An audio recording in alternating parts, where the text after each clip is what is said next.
Hi friends, I wanted to come on and talk about the business of anxiety in healthcare. Anxiety affects patients, anxiety affects health systems. As someone who's been through major surgery and a year and a half recovery journey, I can tell you that anxiety is real. And does it ever truly go away? I mean, not really. Anxiety is tough when you're facing something major. It can be an emotional roller coaster.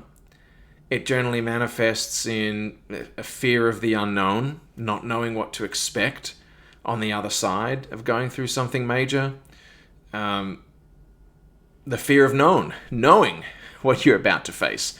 In my case, having the sternum sawn open and my organs rerouting blood supply in order to isolate the. I mean, it's just a lot, and so it doesn't truly go away. I found that 60 to 80% of patients facing major surgery are facing anxiety as well. No surprise. And in my case, 50% of cardiac surgery patients after discharge also maintain that level of anxiety. And so not knowing truly how recovery is going to be, not knowing what your new normal will be, and it has an impact on the health system. I mean, I found out in research that an extra $2,000 to $7,000 is needed to treat an overly anxiety-ridden patient. It's crazy. I mean, if the average patient that comes in highly anxious requires an extra $2,000 to $7,000, that's for 250 patients, that's $1.8 million worth of extra care. And so I found two very important moments in my 43-night hospital stay across 3 health systems.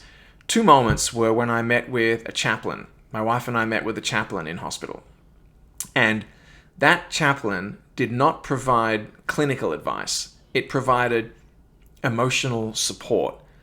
It let me pour my heart out, no pun intended. It let me talk about my feelings. It let me think about the surgery in non-clinical terms. And it was really, truly an amazing opportunity.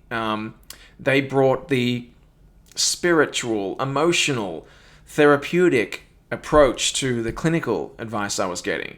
And I thought, gosh, if I could just bottle up that magical feeling I got from those 20-minute appointments into something that can scale and be available to every patient, because these chaplains and clinical social workers and those focusing on emotional support, they're few and far between.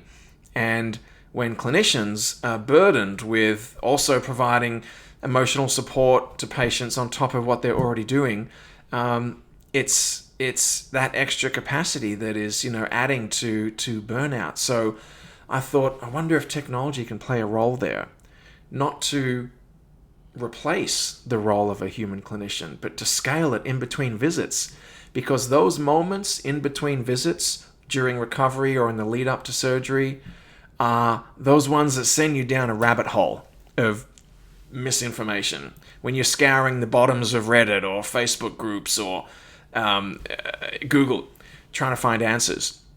So I thought, wow, maybe there's a way to help use technology to provide non-clinical but emotional support, to help eliminate the fear of unknown, to help guide patients' mindsets and emotional support going through.